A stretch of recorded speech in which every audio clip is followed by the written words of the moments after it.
दरेकर आपल्या सोबत आहेत। प्रवीणजी, राज ठाकरे मातोश्रीवर गेलेले आहेत उद्धव ठाकरेंची भेट घ्यायला, त्यांना शुभेच्छा देण्याकरता। तुम्ही कसं बघता? याचा आनंद आम्हालाही आहे, स्वागत आहे त्याचं।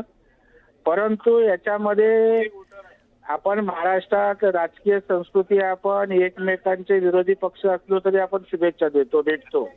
राजसाहेब उद्धव साहेब तर भाऊ आहेत, त्याचा आम्हालाही स्वाभाविक आनंद आहे।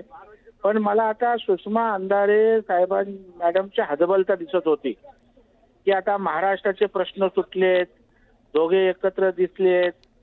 म्हणजे एवढं हतबलता त्यांनी दाखवणं, मला वाटतं याच्यातच सर्व काही आलं। आता दोघांनी भेटून महाराष्ट्राचे प्रश्न सुटणार असतील तर बाकीच्या गोष्टीचा काही गरजच नाही। ठीक आहे, दोन भाऊ एकत्र येणं आनंदाने इथपर्यंत ठीक आहे, लगेच राजकीय आराखडे बांधणं त्या ठिकाणी काही योग्य असं मला वाटत नाहीये।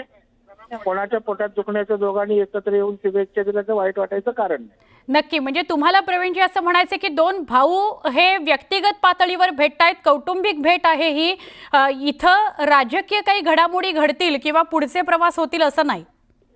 मला अजिबात असं वाटत नाहीये। दोन भाऊ आहेत, दोन नेते म्हणून पण भेटू शकतात। याचा अर्थ लगेच उद्या काय युती झाली किंवा एकत्र अगदी काही चित्र बदलणार। आणि मग तुम्ही जे प्रवीणजी म्हणालात की हतबलता दिसून येते, ती उबाठाचीच आहे की उबाठा मनसे दोघांची हतबलता सोबत येणे जास्त आहे? कसं बोडक्याला काडीचा आधार।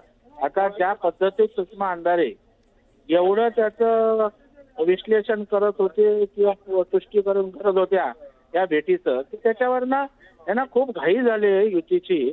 आणि राजसाहेबांच्या येण्याने दिसण्यानं त्या ठिकाणी राज्याचे प्रश्न सुटतील, सगळं काही आलबेल होईल। ठीक आहे, येणाऱ्या काळात दिसेल काय आहे ते।